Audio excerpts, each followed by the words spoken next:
Oi pessoal, tudo bem com vocês? Espero que sim. Meu nome é Silvane Thomas, do canal Silvane Thomas, e hoje estamos aqui para compartilhar com vocês o final da história dos discípulos de Jesus. Hoje vamos concluir os 12 discípulos de Jesus. Mas antes, você ainda que não é inscrito aí no nosso canal, assista até o final. Se gostar, deixa aí seu apoio para o nosso canal, que estaremos também retribuindo, na medida do possível, a visita nos canais e também no comentário de cada um, na medida do possível. E hoje nós vamos concluir falando dos dois últimos discípulos de Jesus, que são Simão Zelote e Judas Iscariote. E antes, nós vamos ler aqui em Mateus, no capítulo 10, o versículo 4, que diz assim: Simão o Zelote e Judas Iscariote, aquele que o traiu. Aqui neste capítulo nós temos o nome dos 12 discípulos. Mas vamos ver aqui então, primeiro, quem era Simão o Zelote. Então, sabemos que Simão era um dos 12 apóstolos de Jesus, conhecido também como Zelote ou Cananeu. Possivelmente era chamado assim por ter feito parte do movimento Zelote, que era um grupo de judeus que defendia a resistência armada contra a dominação romana, né? E também seu nome é pouco mencionado nos evangelhos. Provavelmente ele nasceu em Canaã, na Galileia, e após ser chamado por Jesus, ele pregava o evangelho, né, com muita ousadia, curando doentes e expulsando demônios em nome de Jesus. Pouco se sabe de sua vida.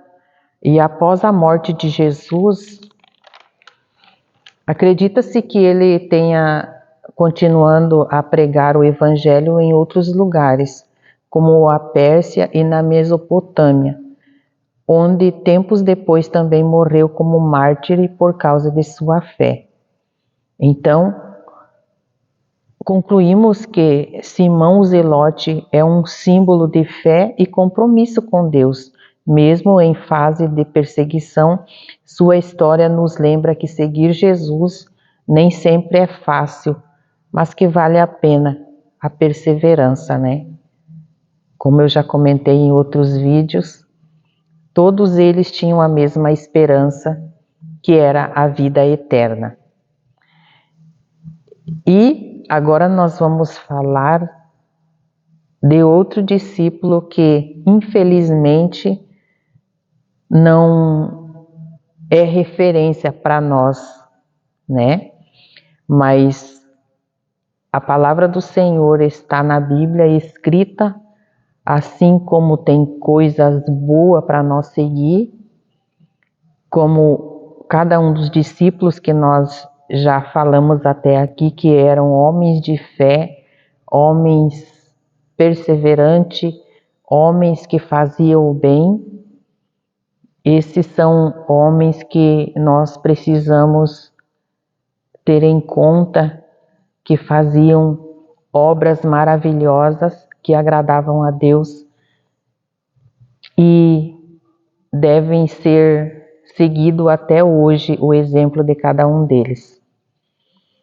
E agora nós vamos falar de Judas Iscariote, que também está aqui na Bíblia e serve como referência de como nós não fazer algo errado que não agrada a Deus.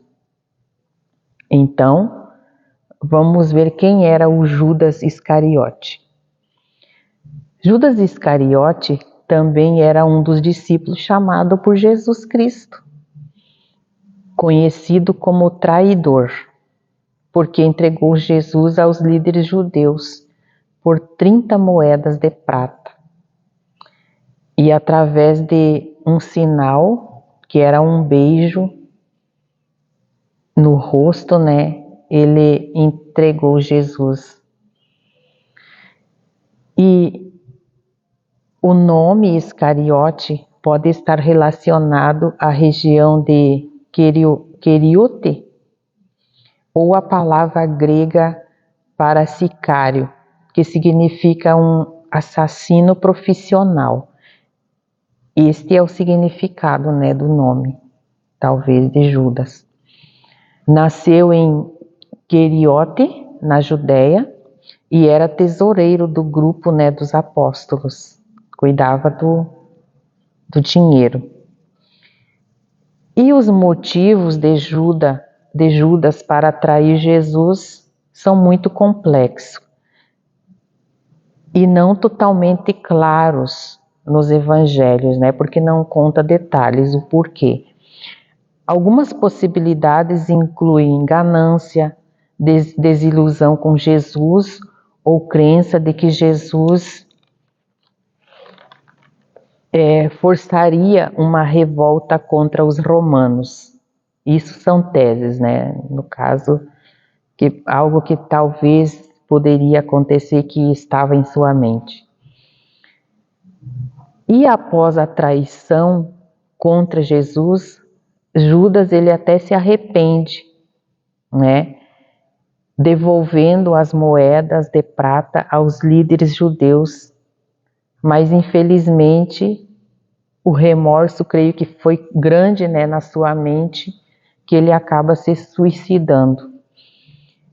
E nós vamos ler aqui alguns versículos que está no capítulo 27, do versículo 1 até o 5, que diz assim, sobre o suicídio de Judas. É muito triste isso aqui, irmãos, meus amigos. E chegando a manhã, todos os príncipes dos sacerdotes e os anciãos do povo formavam juntamente conselho contra Jesus, para o matarem. E manietando-o, o levaram e o entregaram ao governador Pôncio Pilatos. Então Judas, o que o traíra, vendo que fora condenado, trouxe arrependido as 30 moedas de prata aos príncipes dos sacerdotes e aos anciões, dizendo, pequei, traindo sangue inocente. Eles, porém, disseram, que nos importa? Isso é contigo. E ele, atirando para o templo as moedas de prata, retirou-se e foi-se se enforcar. Então, depois que ele acometeu toda essa atrocidade, né, de enganar, de trair Jesus, o remorso foi grande que ele acabou tirando a própria vida. Mas podemos concluir que Judas Iscariote é uma figura complexa e controversa. Sua história nos serve de um lembrete dos perigos da traição e da importância do arrependimento e perdão. Ele teve a oportunidade, vamos dizer assim, de se arrepender, né? Como disse que se arrependeu em questão de devolver o dinheiro, mas em questão de pedir perdão, isso não aconteceu. Então, creio que o remorso que ele sentia o levou à destruição, né? Também é importante lembrar que, mesmo tendo cometido um terrível erro, Judas ainda era amado por Jesus. No capítulo 22 de Lucas, o versículo 47 e 48, diz assim, e estando ele ainda a falar, surgiu uma multidão e um dos 12, que se chamava Judas, ia diante dela e chegou-se a Jesus para o beijar. E Jesus lhe disse, Judas, com um beijo trairás o Filho do Homem? Jesus simplesmente fez uma pergunta para ele. Então ali havia tempo dele se arrepender, né? Mas ele não voltou atrás. Então quando ele percebeu que realmente tinham pego Jesus para matar, e como Jesus era inocente, ele achou melhor então devolver o dinheiro e tirar a própria vida. E infelizmente esse foi o final muito triste de Judas. O preço da traição foi um preço alto, né, que o levou à ruína, à perdição. E o pior, a perdição da vida eterna. Porque a salvação só quem tem para nos dar é Cristo Jesus. Então, meus amados, como eu já falei aqui, isso são somente resumos. Agora um pouquinho da biografia de cada um, porque a história é longa e a palavra de Deus também precisa ser estudada com muita dedicação. Aqui é somente um pouquinho do resumo para nós conhecer quem era cada um dos discípulos de Jesus.